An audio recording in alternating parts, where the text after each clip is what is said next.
bem? Sejam bem-vindos a mais uma aula da professora Gleice, né? Uma aula com uma dinamicidade bem diferente da convencional, porque eu estou na minha casa, vocês estão na casa de vocês, e hoje nós teremos aula de arte, tá certo, meus amores? Lembram que na aula passada a gente estudou sobre as semanas de arte moderna, sobre as vanguardas? Agora a gente vai introduzir ao modernismo aqui no Brasil. Isso mesmo, o modernismo no Brasil. Então, nesta aula de hoje, vocês vão aprender um pouquinho sobre a primeira fase do modernismo no Brasil.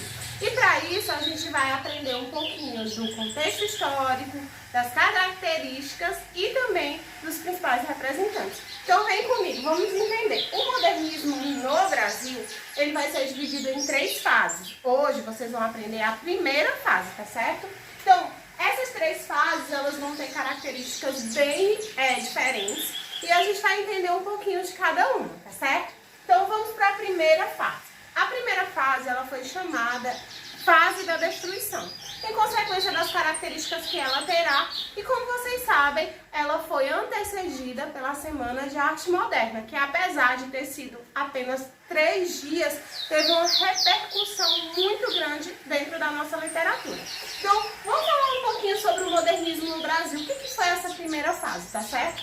A primeira fase, gente, foi uma fase que marca a nossa literatura, que a princípio não é tão aceita, né, pelos nossos escritores, pelo nosso público, porque foi uma fase que, como o próprio nome já diz, é uma fase destrutiva, uma fase que pregava valores, que pregava modelos bem diferentes dos convencionais, porque os modernistas, eles queriam algo que fosse diferente do convencional. Eles eram antipassadistas, então eles não aceitavam as características dos modelos passados, né? Eles queriam realmente algo novo. Então vamos para cá. Vamos entender quando foi que essa fase começou, né? O que aconteceu? Qual foi o contexto histórico dessa primeira fase, tá? Nesse momento, nós precisamos entender que a literatura, ela faz uma relação direta com a história. Então, o que acontece? Tudo o que acontece hoje, né, vai repercutir no que está sendo escrito. E na época do modernismo, nessa primeira fase, o que estava acontecendo no mundo, o que estava acontecendo no país, repercutia dentro das obras dos nossos escritores. Então, nesse período, nós temos uma crise econômica, temos a revolta tenentista, temos a fundação do Partido Comunista, temos o São Paulo como centro cultural e centro econômico. Nós sabemos que a Semana de Arte Moderna, inclusive, foi em São Paulo, tá? E nós temos como um marco, né, como repercussão, a Semana de Arte Moderna, que foi estudada lá na aula passada de vocês, tá certo? Então, esse foi o contexto histórico. Todos esses fatores, eles vão ser, né, vão servir como bases e vão ser influências para as obras que vão ter, que vão surgir nessa primeira fase, tá? Quais são as características, quais foram os modelos, os padrões que os nossos autores utilizaram dentro dessa primeira fase, tá certo? Uma das características bem comum é a questão do experimentalismo. O que é isso? Eles queriam experimentar, inovar, fazer algo que fosse totalmente diferente do que já tinha acontecido, tá? Há uma pesquisa estética, nós temos um rompimento com o academicismo. O que acontece? Eles não estão mais seguindo regras, eles são livres, né, para escrever da maneira e do modo que eles acham que é mais favorável, tá certo? Nós temos um rompimento com o passado. Uma das características principais é essa questão do antipassadismo, né? Nós queremos algo novo. Inclusive foi perguntado a um dos modernistas qual era o objetivo que eles tinham, e eles falaram: eu não sei o que eu quero, eu sei o que eu não quero. Eu não quero uma literatura que siga os padrões do passado, tá?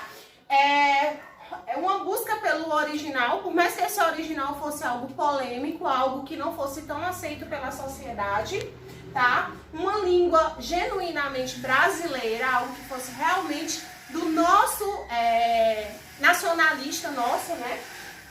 O nacionalismo, né? A questão do ufanismo, do amor à pátria. Uma liberdade formal, que, como eu falei para vocês, eles não têm essa preocupação com o acadêmico. Humor e ironia é algo muito comum dentro das obras. Nós vamos ver nas obras de Oswald de Andrade, né, que é um dos grandes representantes, a presença até da paródia, né? e o cotidiano. Esse cotidiano, gente, é marcado por obras que tentam retratar fatores do dia a dia, tá? Olhar pela janela, admiração da vivência e do cotidiano do brasileiro. Essa é uma característica que precisa ser frisada, tá?